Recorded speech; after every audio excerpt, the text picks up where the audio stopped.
Assalamualaikum warahmatullahi wabarakatuh.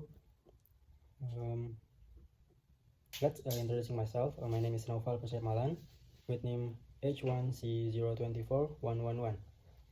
I'm from Geological Engineering, University of Jenderal Sudirman. In here I will explain about nickel downstreaming in Indonesia. Nickel downstreaming refers to the process of refining raw nickel into higher value product such as batteries for electric vehicle, stainless steel, or other chemical product. This policy is promoted by the Indonesian government to increase export value, reduce the depends on raw material export, and create job opportunities. Since January 2020, the Indonesian government has banned the export of raw nickel to maximize the benefit of this metal. This nickel downstreaming policy aims to support the electric vehicle battery industry, positioning Indonesia as a key player in the global electric vehicle industry. Indonesia is the world's largest producer of nickel ore. According to data from the United States Geological Survey (USGS) and the Geological Agency of the Ministry of Energy and Mineral Resources (SDM), in 2022, Indonesia nickel ore production reached approximately 1.6 million tons. The figure is significantly higher than the Philippines, which ranked second globally with a production of around 330 tons, and Russia in third place with 220 tons. Indonesian nickel reserves are spread across Sulawesi, Maluku, and Papua from 2018 to 2022. Indonesia constantly ranked as the world's largest producer of nickel ore before the downstream processing policy. Indonesia record raw nickel export value of 15 trillion rupiah. Currently, the export value of nickel after being processed into semi-finished or finished product has drastically increased to 360 trillion. Downstreaming significantly enhances the economic value of nickel. Instead of exporting raw nickel at low prices, Indonesia can sell finished product at much higher prices. It is also proven by the increase in the export value of nickel production. Before the downstream processing policy, Indonesia record raw nickel export value of 15 trillion rupiah.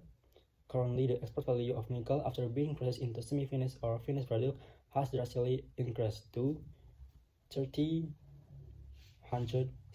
trillion. The downstream industry requests for skilled labor, creating new job opportunities and improving the quality of human resources. By maturing in the downstream process, Indonesia can reduce dependence on other countries and strengthen its bargaining position in international trade, so that Indonesia will have independence in the economic sector. The downstream process requires a large amount of energy and generates waste that can pollute the environment. If not managed properly, it can cause several environmental damage. One of the issues can be observed in the area surrounding PT Indonesian Morowali Industrial Park, or IMIP, which has been operating since 2015 in Morowali Regency, Central Sulawesi. MPT manages an integrated nickel-based industrial zone, with its main products including nickel, stainless steel, and carbon steel. Its supporting industries include coal power plants, manganese factories, silicon, chrome, lime, coke, and more, along with a port and an airport. The IMIP industrial area is a collaboration between Indonesian Bintang 8 Group and China's Tingzhen Steel Group. IMIP's activities have polluted the environment of Futuvia village, Bahodapi subdistrict, which is located very close to the industrial zone. According to a report by the German organization Rosenberg Stiftung or Alice, nickel processing plants in IMIP pollute the air by emitting sulfur dioxide, nitrogen oxide, and coal as particle thinner than beach sand, and extremely hazardous when inhaled. That data from the Baodapi Community Health Center show that since 2018, upper respiratory tract infections have topped the list descent in the regency, totaling nearly 7,000 cases. Healthcare workers attribute the primary cause from the industrial complex. There were 728 cases of upper respiratory infection in 2021, higher than the 855 cases reported the previous year. In 2018 and 2019, IMIP expanded to include for steel plants and qualified power plants. Healthcare workers state that this expansion has caused more deaths, resulting in a total of 5,153 cases of upper respiratory infection within 2 years. Meanwhile, the energy transition issue from fossil fuels to electric vehicle was also highlighted by the South Sulawesi branch of the Indonesian Forum for the Environment, or WALHI. In its 2023 year's end report, WALHI South Sulawesi Energy Campaign Manager Nur Fadli Gafar pointed our forest damage in Loiharaya is low urgency South Sulawesi caused by mining activities of PT Vale, a major product of nickel, the primary raw material for batteries. Currently, most of the energy used in the downstreaming process comes from fossil fuel sources, contradicting government effort to reduce carbon emission.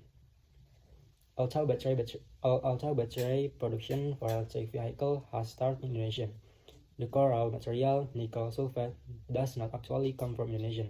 Until now, Indonesia has only been able to produce nickel at the level of mixed hydroxide precipitate, or MHP, which is one step before nickel sulfate. When the country Indonesia imports more nickel sulfide than in export, in 2017, Indonesia exported 871 kg of nickel sulfide, with a trade value of $20.8 million USD. In the same year, Indonesia imported a much larger amount, reaching 76 tons of nickel sulfate with a trade value of USD 2.56 billion. Furthermore, that the utilization of nickel in Indonesia for electric vehicle is still very small, at only about 1%. Meanwhile, the majority of nickel usage, around 80%, for export in the form of medium or semi-finished product. The semi-finished products are exported to Chinese to be used as raw material for stainless steel production. Nickel downstreaming in Indonesia is a place with a great potential to boost the country's economy. However, it also presents significant challenges, particularly regarding environmental impact and market risk. To achieve optimal success, the government needs to the first enforce strike